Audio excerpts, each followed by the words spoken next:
কলকাতা নিউজে আপনাদের সবাইকে স্বাগতম।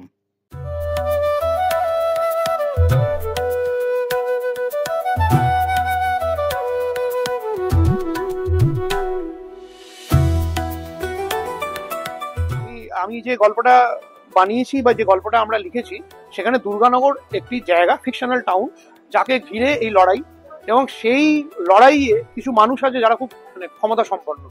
সেইখানে রাজনৈতিক অ্যাঙ্গেল অবশ্যই আছে, কারণ এটা ক্ষমতার লড়াই। শিব, দুর্গা, অসুর, সোহমদা, শ্রাবন্তীদি এবং সঙ্গপ্রিয় আমাদের একজন নতুন আর্টিস্ট, এরা এসছে।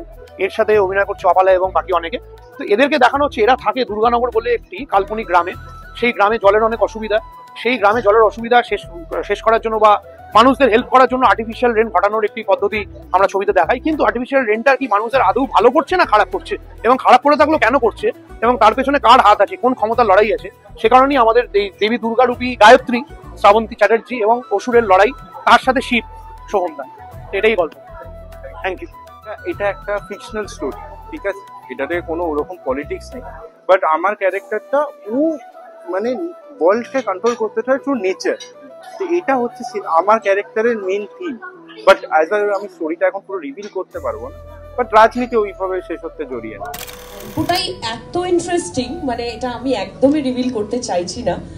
কিছুটা সবাই গেস করেছেন যে অবশ্যই শিব, দুর্গা আর অসুরকে নিয়েই একটা মানে অন্য রকম ভাবে সপ্তর্ষ ভেবেছে, কারণ আমরা তো মাইথোলজিক্যাল এরকম স্টোরি অনেক দেখে এসেছি, অনেক টেলিভিশনে বলো, মুভিতে বলো, বাট এটা একটু অন্যরকম। এক্সাইটেড তো যথেষ্ট, কারণ আমি প্রথমে ধন্যবাদ জানাবো সপ্তর্ষকে এরকম ভাবার জন্য, শ্রাবন্তীকে আমাকে নিয়ে এরকম একটা সাবজেক্ট ভাবার জন্য, যেখানে অবশ্যই শিব, দুর্গা এবং অসুর, এবং অসুরের নাম সঙ্গপ্রিয়। এই প্রথম একজন অসুর যা সঙ্গ পেতে খুব প্রিয় লাগবে, ঠিক আছে। মানে এরকম প্রথমবার, যদি ভুল করে না থাকি, বাংলা ছবি গিয়ে আমরা ঋষিকেশে শ্যুট করবো। তো সুতরাং বুঝতেই পারছেন যে টোপোগ্রাফি, সেই জিওগ্রাফি পুরোটাই যেন সেই লিঙ্কটা থাকে, সেই রিলেশনটা যেন দেখা যায় পর্দায়। তো সুতরাং ওরা যে ইনিশিয়েটিভটা নিয়েছে, সপ্তর্ষ যে তো স্বপ্ন দেখেছে, কিন্তু সপ্তর্ষ স্বপ্নটা যে ঋদ্ধদেব এবং সঙ্গপ্রিয় তারা যে পূরণ করছে, আমি ওদেরকে থ্যাঙ্কস জানাচ্ছি। এবং তোমাদের তো সহযোগিতা সবসময় পাই, ভালোবাসা সবসময় পাই, যেন বড় করে ছবিটা হয় এবং তারপর খুব শিগগিরই আমরা এই ছবিটাকে পর্দায় দেখতে পাবো।